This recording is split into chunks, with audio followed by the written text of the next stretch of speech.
What's up, everybody? So, I was working on Bitcoin before I went to work. I think I went to work at about 5 o'clock. And around 5 o'clock, it was sitting around the zone right here. So, what I actually know, it was sitting around the zone right here. So, I was looking for that retest down here to this trend line here, working on this ascending triangle, and it actually retested.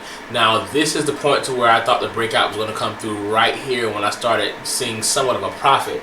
Now, I did get in on 3 actual trades. This is crazy. They're all off of Bitcoin, which I got swaps going on right now.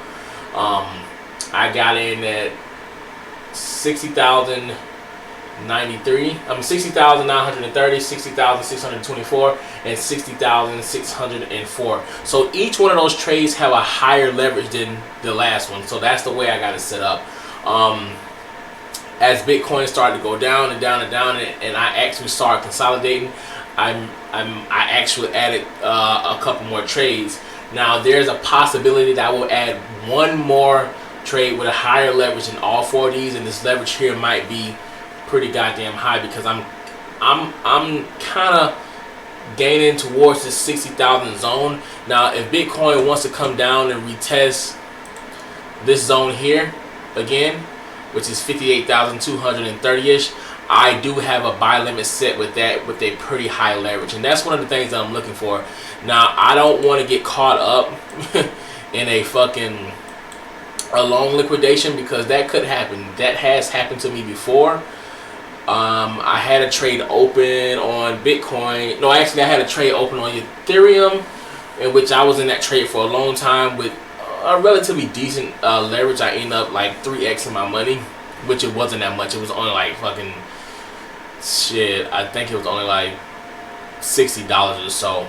And I was kind of just getting used to the system, but now I'm actually a little bit better with the system. I'm understanding it a teeny bit than I was last time, but I am a little bit more comfortable with trading with a little bit higher leverage, because I'm, getting closer and closer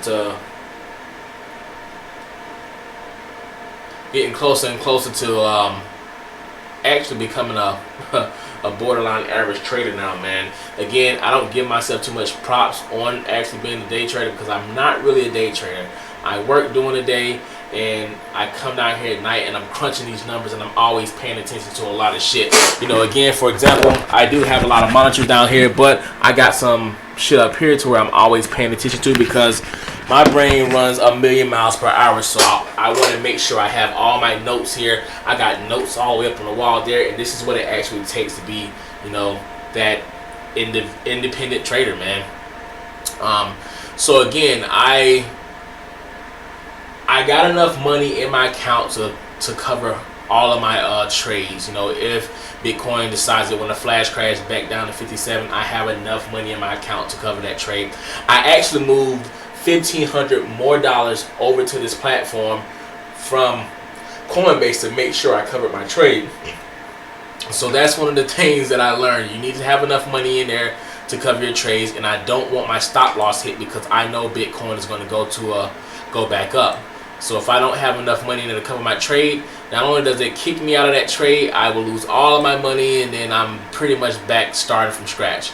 So earlier today, I'm going to run this replay, and I'm probably going to start from about right here. Let's go. I'm going to start from about right here. So prior to me coming here, I was at work, and I'm going to slow this down a little bit. I was explaining to a friend of mine what the possibilities of Bitcoin. So I was really looking for that retest down here, and it came down to retest perfectly. And then this is the point right here to where I thought I was going to go to the push to the upside. Now I'm going to slow this down real quick, because this is where a lot of people get things twisted.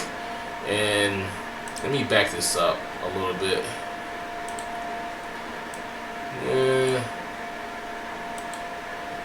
So we'll slow it down. Okay. So again, I was looking for Bitcoin to come down here and retest this this support right here, and it actually did. Now this is where you can get fucking wrecked. A lot of people saw this, and they saw that it was possibly going to clear this right here, and that's when they started entering their not necessarily long positions, but just probably a regular trade on Binance or crypto.com, and that's where you got wrecked at. You know, right in this zone right here.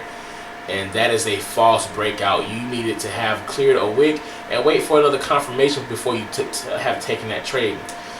So my triangle was a little bit tighter, but I'm able to open it up a little bit. And right here is that another key zone to where we're going to see what Bitcoin does. So it could be a possibility that we come down and retest this zone here, or it can reverse and go back up to the upside. And I honestly think that I'm leaning more towards this direction right here. And the only reason I'm saying that is because it's still early on the week. Actually the middle of the week. So we still got Thursday and Friday, and I would say Friday night